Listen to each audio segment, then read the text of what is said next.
এসেছি, বিরোধী দলনেতাও নয়, রাজনৈতিক পরিচয় নয়। আমি হিন্দু, আমি সনাতনী, আমি বাঙালি হিন্দু। আমার সবচেয়ে বড় মা হচ্ছে দুর্গা মাতা।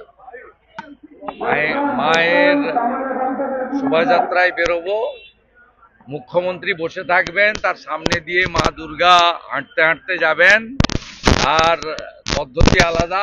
আর এখানে মা যাবেন, মায়ের পিছনে আমরা হাঁটতে হাঁটতে যাব। মায়ের প্রকৃত সন্তানরা তাই করে, মা আগে যাবে, মায়ের সন্তানরা পিছনে পিছনে যাবে। আর কালকে কার্নিভালের নাম করে দেখবেন একজন বসে আছেন, অহংকারী, দাম্ভিক, হিন্দু বিরোধী, তিনি বসে থাকবেন, আর তার সামনে দিয়ে মা দুর্গাদের লাইন করে যেতে হবে। কলকাতাকে বলা হচ্ছে কি মনে করেন এই পরিবর্তন যাত্রার মধ্যে কি পরিবর্তন হবে? হিন্দু জাগলে হবে, হিন্দু ঘুমালে হবে না। হিন্দু কি ঘুমোচ্ছে এই রাজ্যে?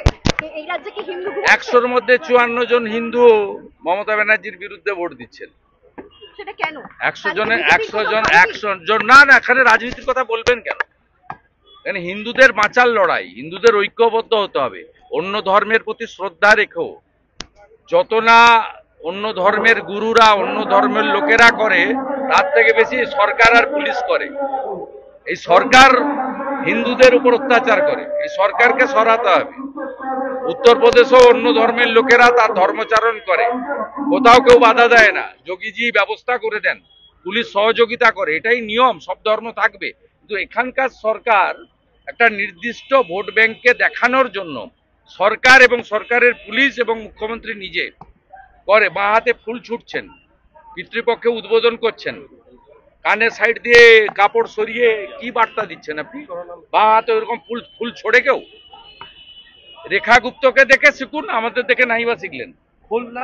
উনি তো আমাদের মনে করেন না মানুষ বলে। রেখা গুপ্ত দিল্লির মুখ্যমন্ত্রীকে দেখে শিখুন ধুনুচি নাচ কি করে করতে হয়। প্রধানমন্ত্রীকে দেখে ফলো করুন আরতি কি করে করতে হয় কালীবাড়ির দুর্গাপুজোতে। এগুলো শিখে পরের বছর সংশোধন হোক। পরের বছর তো কেউ ডাকবে না, খোলা হওয়ার মিছিলের জন্য আদালতের অনুমতি, খোলা হওয়ার আগামীকাল যে মিছিল, তার জন্য সহনাগরিকদের জন্য নাগরিকরা হাঁটবে।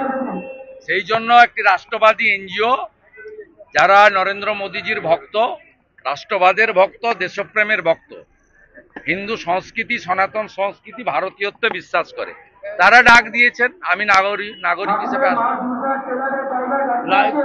পুলিশ অনেক ব্যাচ পুজ বেঁধে একটা অর্ডারও দিয়েছেন, আজকে বাধ্য হয়েছেন দিতে, যে 2টো থেকে 5টা পর্যন্ত করতে হবে, 5টার মধ্যে ডিসপার্স করে দিতে হবে, 12/8 স্টেজ করতে হবে ডোরিনাতে। যাই করুক, 12 জন সহনাগরিক মারা গেছেন, এর জন্য ফিরহাদ হাকিমকে জেলে আমরা দেখতে চাই, আর মমতা বন্দ্যোপাধ্যায়ের পদত্যাগ চাই। আগে থেকে আইএমডি জানানো সত্ত্বেও কলকাতার কোনো নাগরিককে অ্যালার্ট করেননি, তাই এই বিপর্যয় ঘটেছে। রায়গঞ্জের বিধায়ক ফের বিদ্রোহী না, কৃষ্ণ কল্যাণী পূর্ব মেদিনীপুরে কোনো আইনি পদক্ষেপ নেবেন? পূর্ব মেদিনীপুরে অলরেডি এফআইআর করেছে, যার মূর্তি ভেঙেছে। আমাদের বিশ্ব হিন্দু পরিষদের লোকেরা পথবরোধ করেছিল, বিক্ষোভও দেখিয়েছে, অনেক সনাতন সংগঠন যৌথভাবে করেছে।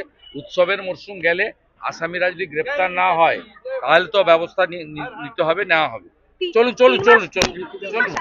হয়ে গেছে, ইন্টারভিউ হয়ে গেছে, ইন্টারভিউ